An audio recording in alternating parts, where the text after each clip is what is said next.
Okay, here we go. It has been a while since I have filmed a video.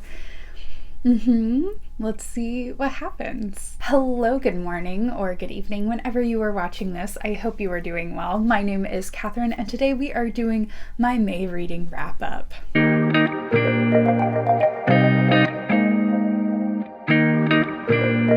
So first of all, I kind of want to start with a little bit of a life update because it will definitely be reflected in my reading for the month of May. This past month, I went back to work. I hadn't been working. I'd been furloughed from my job for the past 14 months, and then starting May 9th, I went back. They said come back, and I said sure, why not, let's do it. Because of that, I've been working like 40-hour weeks. I have been very tired because I am not used to the constant standing and just the general customer service-ness of my job. I haven't been reading as much as I would like to, which is very unfortunate. It also meant that I just haven't had time to film videos and do things on Bookstagram and participate in readathons and read-alongs as much as I want to. I really hope that probably not in June because I'm still trying to figure out my work-life book balance. But hopefully by July I do find that balance and I'm able to participate in the community again because I have very much missed the book community. So like I said, because I have been working a lot, I have not been reading a lot. In the month of May, I read a total of 8 books. It has been a while since I've read that few books. For me, 8 books is still in no means a bad amount of books to read. It's still very good.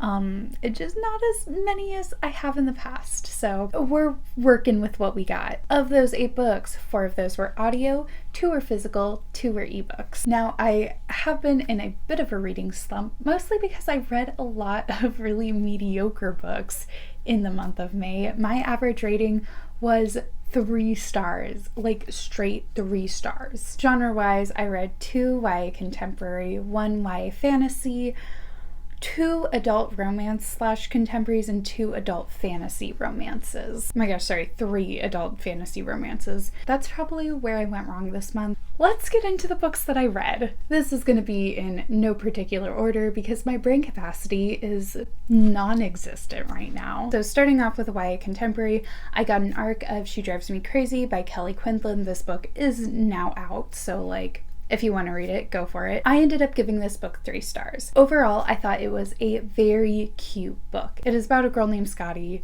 who has just lost a basketball game to her ex-girlfriend, so that's awkward. And then she gets in a car accident with the head cheerleader. So her and the head cheerleader, Irene, end up having to carpool while Irene gets her car fixed. They realize they are getting a lot of attention by hanging out with Irene. Scotty is making her ex-girlfriend jealous. And also Irene needs some money for cheerleading camp, I believe. So Scotty basically pays Irene to date her, to fake date her, in order to make her ex-girlfriend jealous. It was cute. It was very fun. Overall, I had a good time reading it. Did I think it was anything particularly special?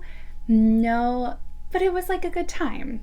I didn't have any huge complaints. It was just yep, this is a YA contemporary. So I gave it 3 stars. Next, I read Star Daughter by Shveta Thakar. I gave this book 3 stars as well. I gave most books this month 3 stars. This is about a girl named Sheetal. That's how the audio, I hybrid listened to this on audio and read this.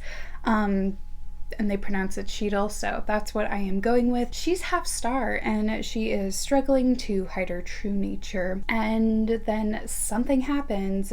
She ends up accidentally injuring her dad with her star power. And so she goes up to the heavens, the stars, the Council of the Stars, to try and get healing for her dad. Turns out there's competition that she has to participate in to make sure that her family line of stars stays in power. Overall, I thought this was a really cool world and I liked the idea. I liked kind of the competition. Unfortunately, because it is a standalone, as is the problem with a lot of fantasy standalones, I felt like the world was not like as fleshed out as it could be. I found myself just really confused at times, and the pacing was just super weird. Again, the overall atmosphere was stunning, and I like that it was really heavily inspired by like Hindu myth, and you feel a lot of that like mythology type elements to it. It's a very like flowery type world, and it's pretty cool that it is set in like a modern world. It's like a magical realism type thing. I feel like I just didn't understand what was happening 90% of the time. Next, I read Majesty by Katharine McGee. This is the sequel to American Royals. Now, I really enjoyed some aspects of American Royals. I didn't enjoy other aspects of it. And I feel very much the same way about this book. I once again gave this one 3 stars. I feel kind of bad rating books this last month because I feel like I couldn't give them as much of my attention as I really wanted to. So like take all of these ratings with a grain of salt. As to not spoil what happens in the first book, American Royals, is a like alternate timeline where instead of President of the United States, we have a monarchy in the United States, and so this follows several girls who are like tied to the monarchy. You first Princess Beatrice, heir to the throne. You got Samantha, she's the spare. You got Nina, Samantha's best friend. You got Daphne, who I hate and I still hate, and she is trying to become a princess by marrying Beatrice and Samantha's brother. Follows them. It is Gossip Girl meets the TV show Royals, basically. The drama. I feel like one of the main reasons why I was so intrigued by these books was because it was just so dramatic for no reason. All of these characters were so dramatic, and it was fine. My biggest complaint with it was it had the most unsatisfying ending in the world. Where it ends, it just has some of the characters where I'm like, please tell me like this isn't how we're ending things. And I don't think she's planning to have a 3rd book, so I'm just confused. But if you really like shows like Gossip Girl, honestly, read it. It's a good time. It's so dramatic. And for why. Next, I read One Last Stop by Casey McQuiston. I got an ARC off of NetGalley. Heck yeah, I was so happy because I love Casey McQuiston. I love Red, White, and Royal Blue. I was so excited to read this book, and honestly, did not disappoint. What is this book about? Great question. It is about a girl named August. She is a ex-childhood detective, kind of. She's just moved to New York into this apartment with just the greatest side characters ever. It's very much this like apartment of fun queers. It's a good time. She's going to university in New York, and she goes to get on the subway one day, and she meets this girl named Jane.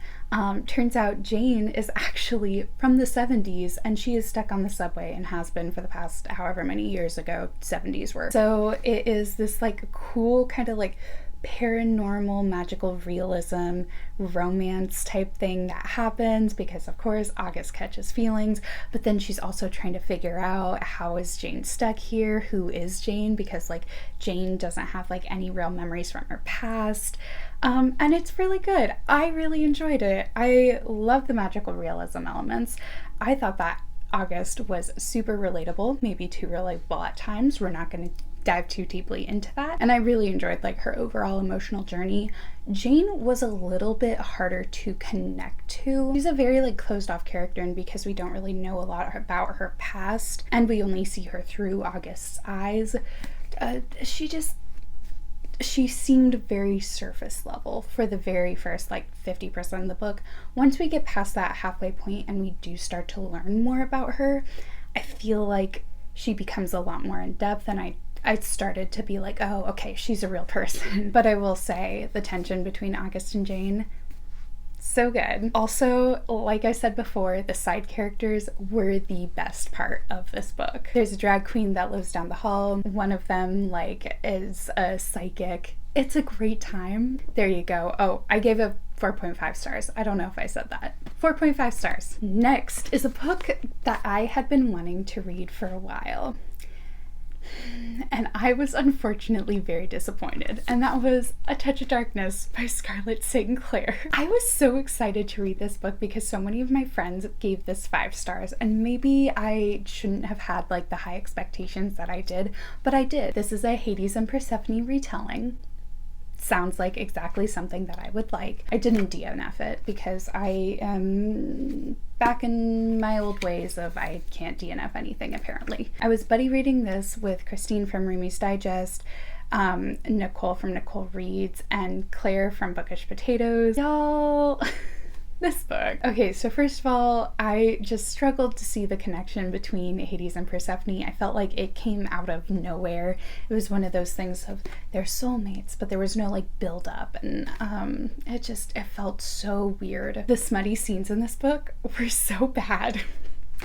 I'm gonna say it, like they would be talking one second and then the next second they'd be doing it, and it just what build up? It would just happen. I did have like a good time while reading it, mostly because it was so ridiculous at times. So I read this, and then because I am me, I then picked up the sequel. So the sequel is A Touch of Ruin, and it started off better because I was starting to see more of the connection between Hades and Persephone, and then things proceeded to just go completely downhill. First of all, I am very much into the web series Lore Olympus on Webtoon. There were some things about the book that were like almost too close to the web series.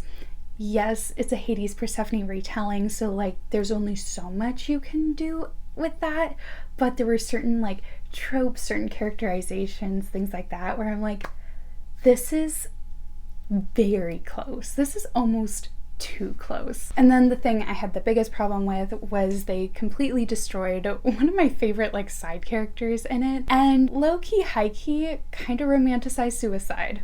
I'm down for some like darker elements in my books, but the way it was written, no. Maybe other people read into it differently. Just the way that I interpret it, it sounded very romanticized, and I hated it. So I gave it 1 star. Next I read People We Meet on Vacation by Emily Henry. I did an entire reading vlog for this book, so if you want to see my in-depth thoughts of it, go watch my reading vlog. It's a good time. I gave it 5 stars. Definitely the best book that I read all month. It is a When Harry Met Sally retelling, only better than When Harry Met Sally, honestly, because I just loved the chemistry between our 2 characters. Really like the timeline that it followed. I should talk about what it's about. So it's about these 2 friends, Alex and Poppy. They meet their freshman year of college, and every summer since then they go on vacation together until 2 summers ago when something happened. We don't know exactly what happened, but something happened and they stopped like being friends. They hadn't like really spoken to each other for 2 years. And then Poppy realizes that like she misses her best friend and wants to go on vacation again. So this is like their last ditch effort to like rekindle their friendship. So yeah, the timeline is really cool because it goes from like present day to vacation 10 years ago, to back to present day, to vacation 9 years ago, all leading up to that fateful vacation where something happened. Yeah, I love the characters. I thought they had great chemistry. It was such a good time. Super cute romance, friends to lovers. I don't know, y'all. I might be really into friends to lovers more than I thought. Almost more so than enemies to lovers. I thought I was an enemies to lovers girl. I might be a friends to lovers girl. Finally, the biggest mistake of the month. I read Dark King by C.N. Crawford. I was just craving a like dark fantasy romance. I wanted romance. I wanted phase. ACOTAR, but not ACOTAR. Like, I didn't want ACOTAR. You know what I mean? Like, I was craving something with those sort of vibes. So I came across this book. I picked it up. I gave it 2 stars. Do I know what this book is about? Kind of. This girl, she's like a fae, but she's disgraced, and now she's like living on the streets, and then she gets like picked up by this like he's like a fae hunter, because only like certain faes are allowed to live, and people who live outside the law, they get killed, obviously. And she has to then hunt down some sort of magical artifact. Listen, I feel like the cover of this book explains as much as you need to know. There's faes, they're shirtless. It's an interesting time. Would I say it's a good time? No. In the end, though, it was like exactly what I expected, really. It just wasn't very well written. I'm sorry, C.N. Crawford. How many times did we have to talk about the main character's nipples? Genuine question. I need to like go through this book and tally how many times, because it was a lot. Overall, it was very male gazy. In the end, I made a mistake with that book. I'm not gonna I started like the first like 2 chapters of the next book just to see what happens. It was just as bad, so I immediately put it down. I don't even know if we can count that as DNFing, because I didn't even get like 20 pages into it. So there we go. That was the final book of the month. Okay, so those were the books I read in the month of May. What a month it was. Have you read any of these books? Do you have like any contrary opinions? Please like let me know. Did I just not like these books because I was in kind of like a slumpy mood, or were they genuinely bad? Who knows? I don't know. I don't even know if I like to read at this point. We're having a little bit of a crisis right now. We're rolling with it. Thank you so much for watching. If you like this video, if you like this video, please give it a thumbs up. That's what I'm trying to say. If you want to see more videos, I guess, like this, hit subscribe. I hope you have a wonderful rest of your day, and until next time, bye!